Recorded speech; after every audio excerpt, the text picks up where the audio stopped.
Hola famílies, avui us proposem una activitat de psicomotricitat. Vale?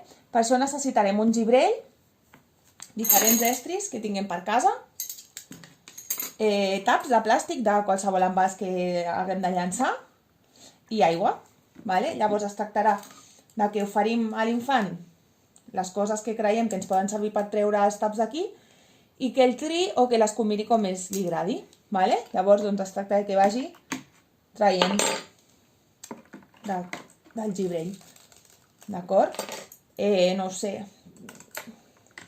poden fer així, hi ha infinites possibilitats, vale? Els més petits, amb la mà, directament, vale?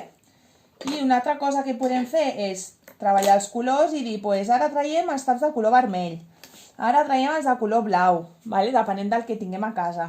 També es podria fer a dintre, dibuixar un numeret, no sé, 1, 2, 3, no? Pues tots els dels número 1 els hem de treure, els del número 2 també, vale? Així, amb dibuixos, amb formes, amb lletres, amb el que vulgueu, vale? Aquest gibrell és petit, però si tenim un més gran, també el que es pot fer és amb una canyeta que bufin. Veieu? I així es mouen. I també és un joc entretingut i divertit. Vale? Doncs, com sempre, esperem que us agradi la proposta i esperem les vostres fotos. Fins demà!